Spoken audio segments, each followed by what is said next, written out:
What horrible thing did you see that messed with your head for a long time?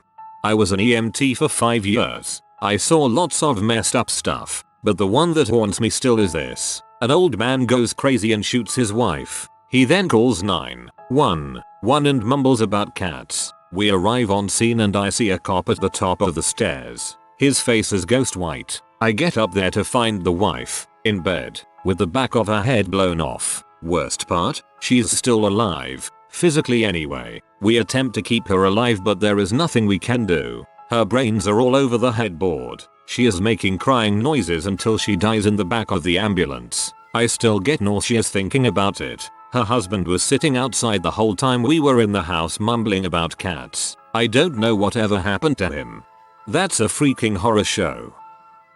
When I was 19 I had to pull my girlfriend of 3 years out of a car accident. I know technically you're not meant to, but I was terrified that the car was going to catch fire. She died minutes later, and there was nothing I could have done about it. It took me about a year of completely destroying and rebuilding myself to even begin to get over it. I'm still not fully over it, 4 years later. Oh my gosh, that's awful. This was the most moving post in the thread. For me, good luck friend. Watched my friend get hit and killed by a car in the 8th grade. He died en route to the hospital, but besides the initial blood it wasn't gory. It's something that's stuck with me ever since, but it hasn't caused any problems in my life. Just a fricked up situation to happen in front of your eyes when you're a kid. The look on his mother's face as she ran up to me and my other friend at the scene haunts me to this day. When I was little, like 4 or 5, I couldn't sleep. So I got out of bed and walked out to the living room where my parents were watching a movie. All I remember was this man pulling the skin off an alien. The man then gets dragged by aliens through this tunnel. Scared the crap out of me. Ever since then, I've been freaked out by aliens. I learned recently that the name of the movie was Fire in the Sky, based on a man's story of what happened to him while he was in the White Mountains in Arizona, where I live. Frick. Ugh. That last scene where you see the needle coming down at his eye still makes me cringe. Saw it once when I was a kid, 18 years later, and I refuse to ever rewatch this film. A family friend of mine had a broken gun his dad gave him. He would jokingly point it at people and pull the trigger and watch them flip out for entertainment. I did not approve. I walked into his room one day and he pointed it at me, so I flipped out on him telling him how dangerous that was and if he ever pointed a gun at me, joking or not, I would beat the crap out of him. I was 5 or so years older than him. We grew up together our whole lives. He tells me to calm down, telling me the gun doesn't work. I didn't listen. Still lecturing him about gun safety. He got mad and said, "It doesn't work," and put the gun to his head and pulled the trigger. It went off. It happened 2 feet away from me. I saw everything. He lived on life support for about a week before his dad finally let him go. His head was the size of a pumpkin. Holy crap. I had discovered a car wreck one night. The vehicle was facing eastbound in a westbound lane. The driver was not wearing a seatbelt and was thrown around in the car and ended up being half ejected from the back window. Not only was his torso cut pretty bad from the glass, almost in half, but his head was hanging by a thread. Bad terminology. I apologize. The sight alone was unnerving, but the thing that got me the most was the smell. I have never smelled anything like it before, and if I never do again, I will be lucky. I had a lot of nightmares after that, and even if I smell blood from a small cut, it reminds me of this. I know the smell. It's indescribable. At the bar with friends. One heads home a bit early and we head to his place for after drinks. Drunkenly crash through his bedroom door to find him just standing there with a blank look, small smile, holding the knife he had just used to slash his wrist's arms apart. Got him to the hospital on time but still can't shake the look on his face. Sadly he still drinks, and it probably was alcohol related. Got him into a support group in time though, and he has been doing fantastic since from what I hear. Just had a bit too much bottled up he didn't share. Add in a touch of depression, overnight work, daytime school, and a good amount of alcohol to set it off for a few weeks.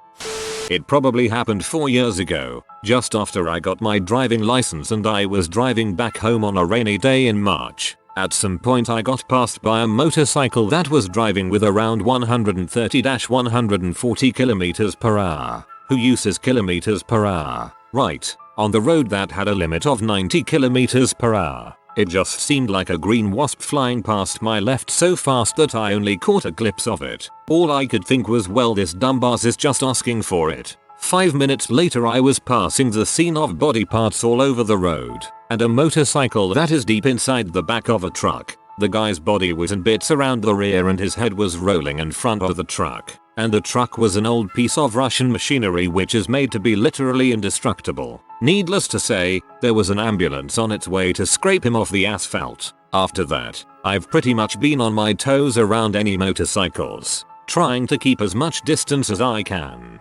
Also, got me quite scared off of driving for a week or so. I was in Italy once and was passed by a Ferrari that passed me like I was standing still. Same thing happened. What a stupid way to die. My dad always said if you spend enough time on the road you will see some bad things. I've seen my friend get her legs cut off by a train, and then had her head in my lap trying to help while she was bleeding all over the place, legs detached. I also, a few months later, saw a man crawl under a train to decapitate himself. It's messed with my head quite a bit, but I've learned to deal with it in a healthy manner. Basic training. One of the lads training with me decided to turn the rifle on me, round in the chamber, and start telling me he hated me, despised me, and flat out felt disgusted to be around me. The idea that someone on my side could do that scared the crap out of me. Death doesn't scare me. The idea that someone who I'd be shoulder to shoulder with could be that freaking screwy worried me to no end. It played heck with my head for a few years actually. Most of my issues stemmed from the forces and I'm freaking glad to be rid of them now. When I was about 9 or 10 I was in the car with my mum on the way back from the supermarket and we drove past these kids whacking an overturned box with sticks. Curious. My mum slowed down a bit and as she did the kids lifted the box to reveal this tiny ginger kitten which they proceeded to beat to death with the sticks. My mum got out and tried to save it, but by the time she got back to the car it was just a sad, bloody mess. I couldn't drive down that road for a long time after that. That's a horrible image. Sick little craps. This may not be that terrible compared to seeing someone's head popped off, but one thing that stuck with me for a while was a few years ago I had a co-worker whose daughter gave birth to a stillborn child. That's terrible in and of itself, but what they did afterwards just kinda freaked me out a bit. Apparently they thought it would be a good idea to let the family members that were there hold the dead baby, and someone else thought it would be a good idea to take pictures of the family holding the dead baby, and then she thought it would be a good idea to bring those pictures to work and show them to co-workers. Yeah, walking up on a group of co-workers and having them tell you that's their dead grandchild in the pictures kinda burnt those pictures into my brain. This is actually a really common manner of dealing with the grief, and hospitals actually encourage it. It's a way for the family to remember the child that they loved even before it was born. That said, I'm not sure bringing the pics to work is the healthiest way of remembering. I work cleaning in a hospital, pathology and morgue department. Seeing blanket covered bodies is pretty regular for me. I don't recall seeing a non-covered body ever. Well, except skeletons. The worst thing though, is seeing children's bodies. The documentary Restrepo. After I saw it I thought a lot more about war in general. Seeing kids my age and younger than me that I could relate to, kids that I would be friends with, in moments of panic and distress. That really messed me up for a little while. Makes you realize how different your life could have been. Makes you glad you have the life you do, and hopefully inspires you to make that a life everyone can have. It got in your mouth? Yes, still makes me want to puke when I think about it. Jesus, nothing nearly as bad as that, but I was driving someone to the airport while it was raining pretty heavily. On the interstate I got cut off by a vehicle causing me to swerve. The back end of the car hit the front end of a semi. My car wrapped to the front of semi, such that the driver's side window was touching the Mac insignia on the grille. I was pushed what seemed like forever before the truck could slow down. My car then disengaged, and the wheels tried to auto-correct, slamming itself into the median. If it hadn't been raining my car would have flipped, and I would probably be dead. My parents picked me up and took my friend to the airport. After he disembarked I broke down crying. I was probably still in shock. I went home and slept for the rest of the day. Obviously, it took me a while to drive while raining. I saw my great grandmother after she had passed away when I was 14. She was 80 years old and was very sick for a couple of months prior to her death. She had lost a lot of weight and almost looked like a different person towards the end. My parents and I got the call that she had passed. I was heartbroken. That morning, a few hours later, we went to my great grandparents' house thinking that hospice and the family had her taken away. Oh no, she was still there. Nobody bothered to mention that to me when I went in the house. There she was, the withered shell of my beloved Gigi. Her mouth was open as were her eyes. That image haunted my dreams for years afterward. Whoa, I bet it did stay with you. An unprepped body is a different experience than a loved one in a coffin after the mortician has been able to return them to some semblance of what they were. I've seen several of my relatives in such a way and it's a hard thing to come to terms with. I was driving home from work one day and this guy had his dog tied to a leash in the back of his pickup truck. Nothing really new there. It's GA. Anyway, we get stopped at a red light, me directly behind him, and the dog jumps out, still tied up. The guy bolts off and I speed up to shout at him out the window that he was literally hanging his dog and dragging it to death on the road. I got him to stop, but holy Christ. The poor doggy.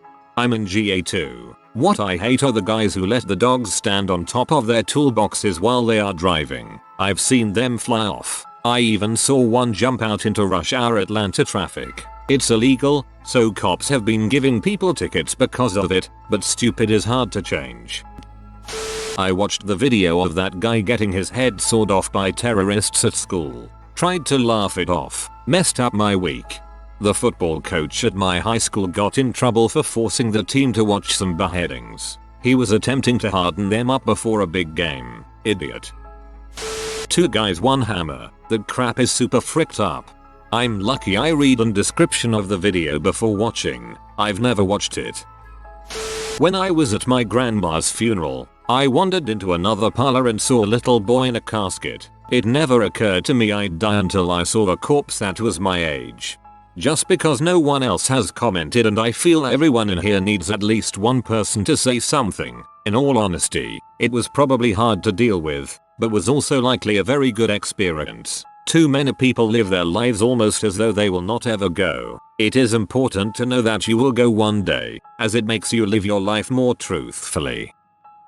When I was like 7 or 8, I was at the park with my friend. We were skipping rocks across the lake when a gaggle of geese came from around the bend. My friend took a rock and skipped it at one of them. It skipped twice, then banked up into the air, and hit a goose directly in the head. His neck snapped, and fell to the side. He started honking and screaming in pain, swimming over to the shore, where we were. He was trying to lift his head but he couldn't, and when he got close enough, I saw the hole in his head where the rock hit him. I could see his brain. I ran away as fast as I could, but the image and sound was burned into my memory. I am crying while I write this because to this day it is one of the saddest things I have ever seen. Luckily I've never seen a human die, but this goose was seriously fricked up. I called animal control when I got home, but I doubt they did anything.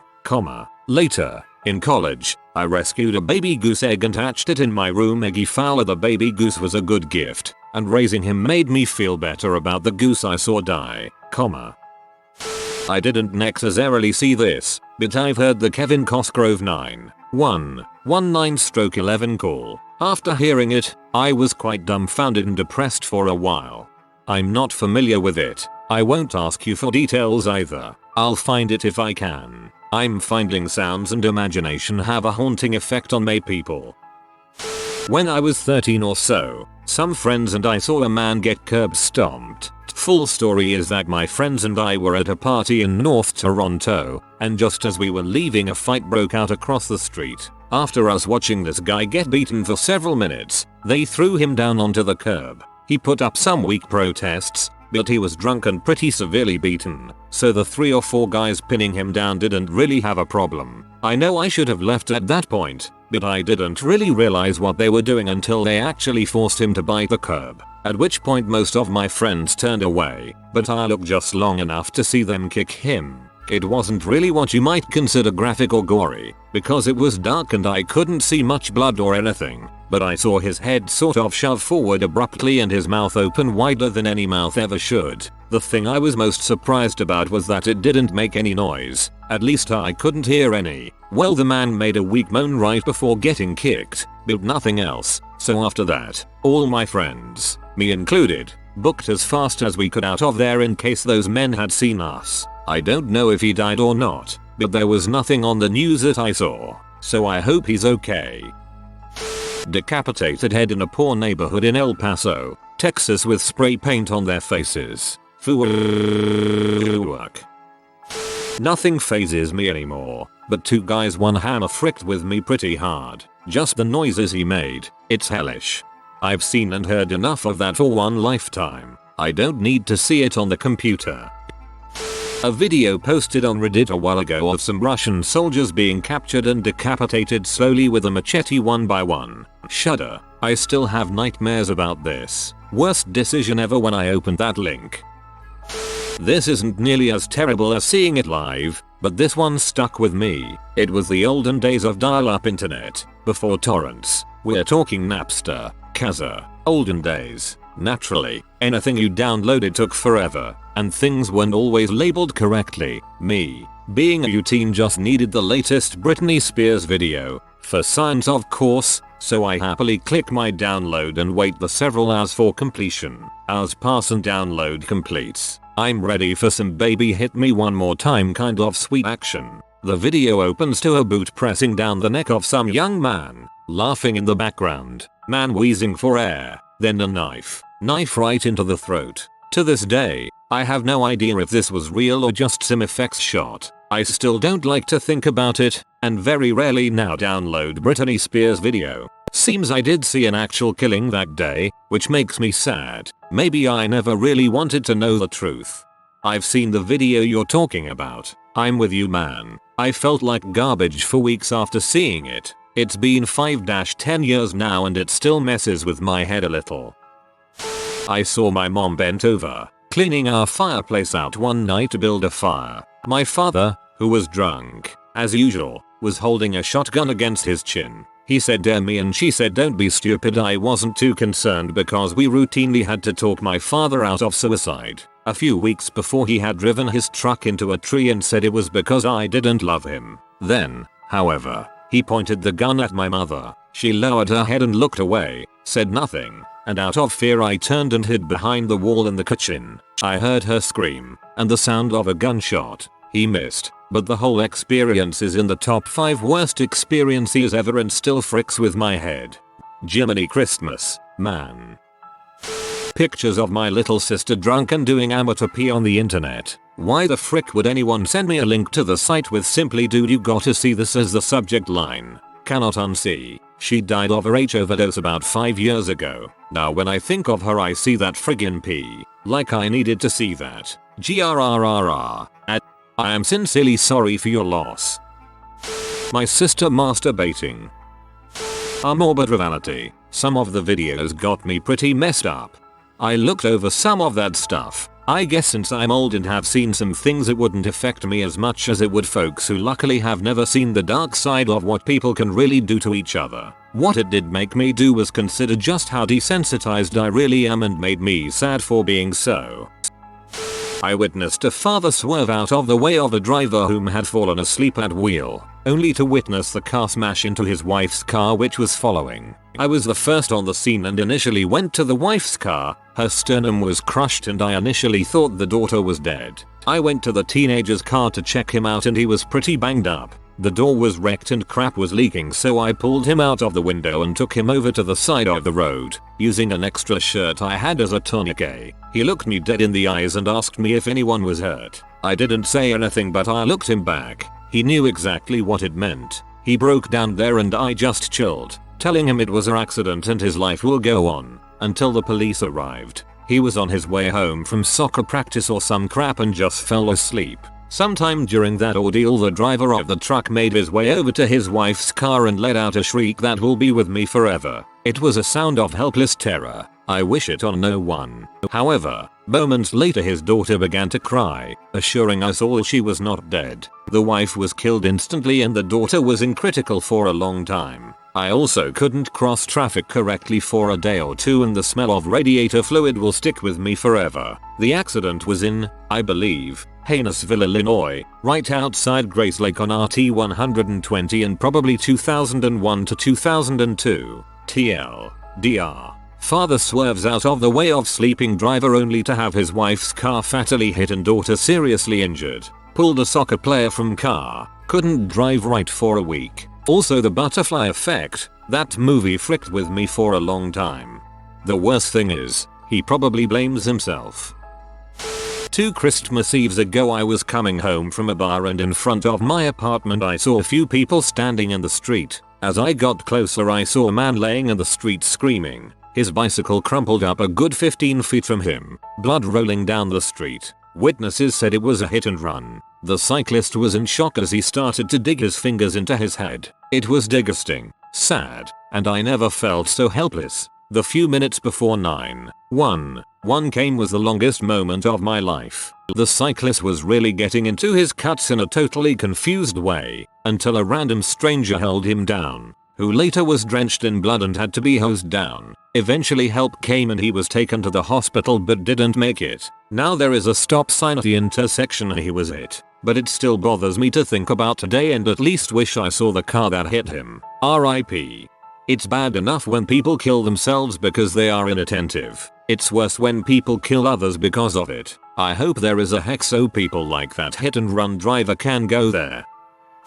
For me, the worst thing is those freaking screamer videos. When I see one at 3 AM with all the lights out, it literally puts me in shock for months at times. I just recovered from the last one and I just freaking had one this night. I am still shaking from that crap.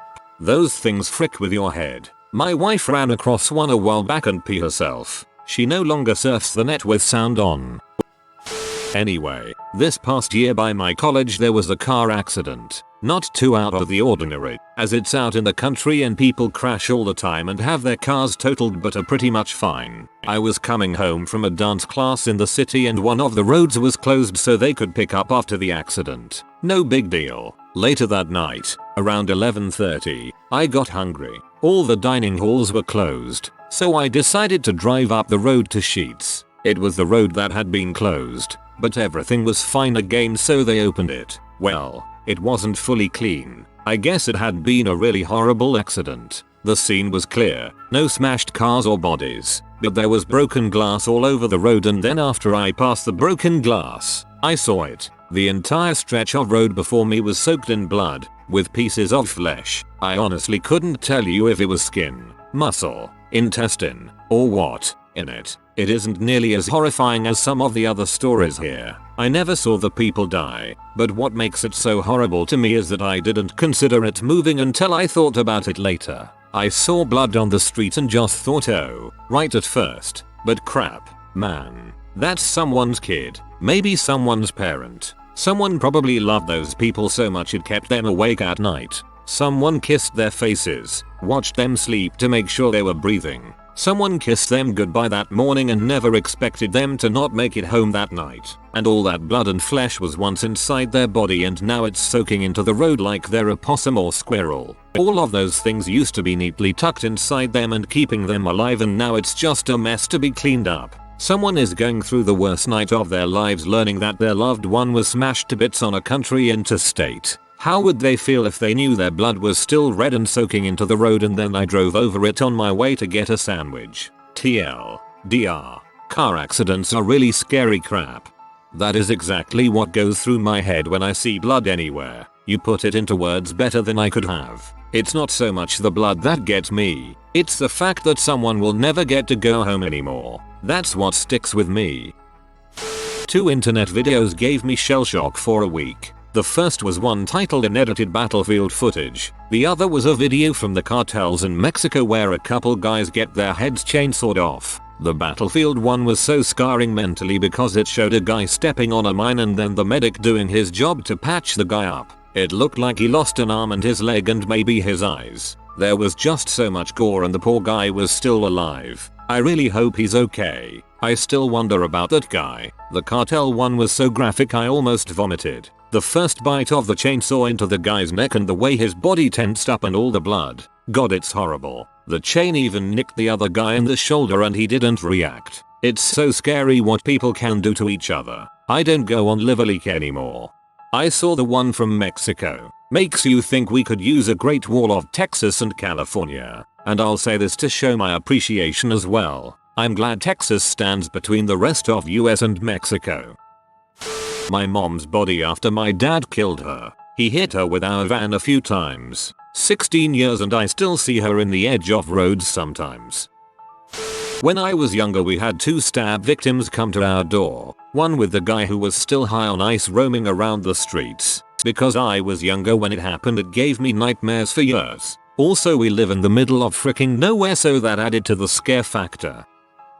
On the 26th of July, 2012 I was on my way to a camp with the school I am working with and we pass a horrible accident. It's nothing new, seeing as most people have seen terrible things in life. Death being nothing new, but the most disturbing thing was the mother sitting in front of me who grabbed her 4-year-old son and made him stare at the dead body. To me that was the most disturbing thing I have ever seen and heard. The whole time the woman is just grinning and holding her son's head to look at it and he's trying to squirm away.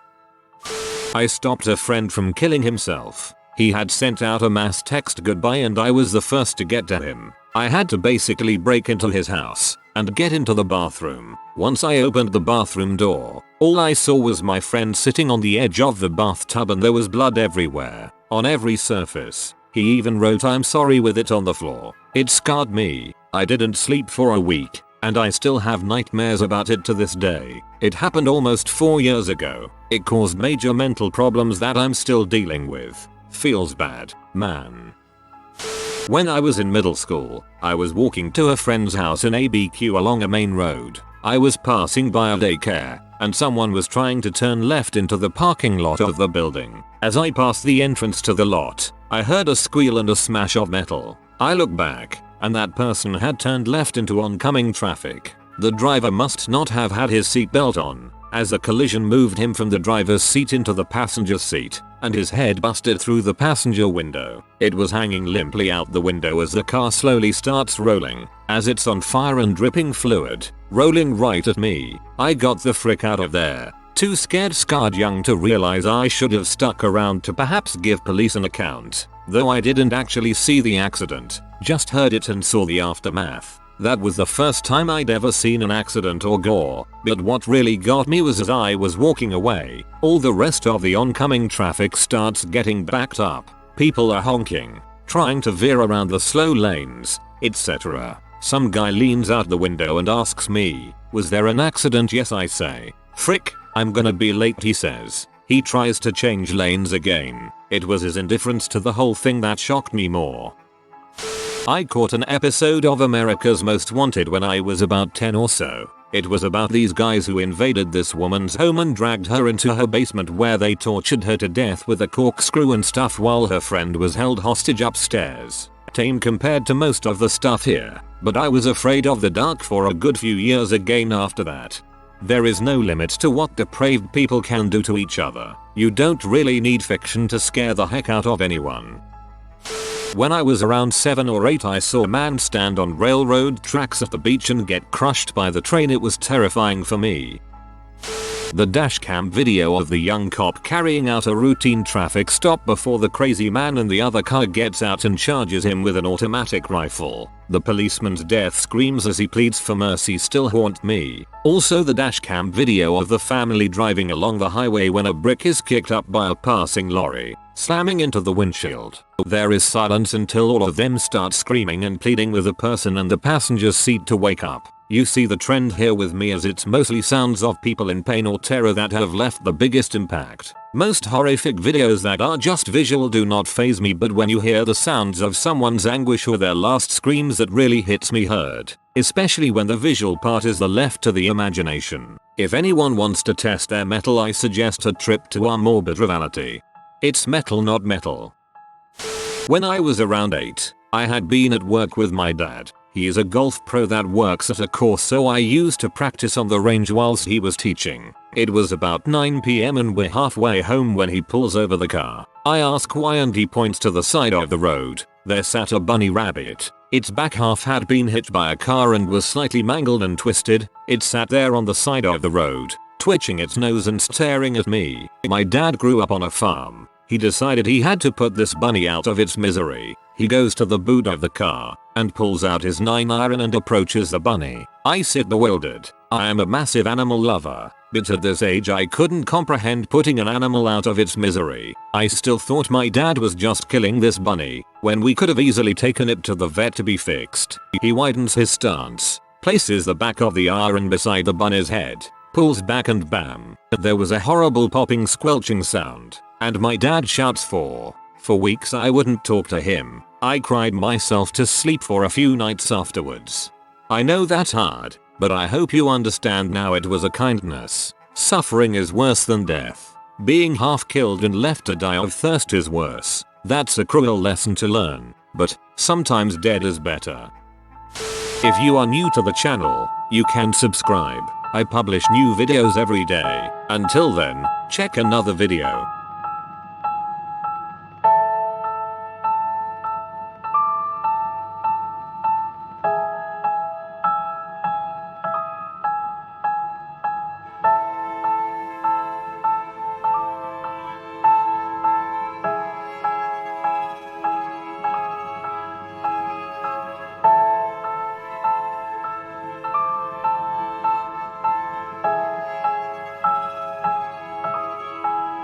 Bye for now.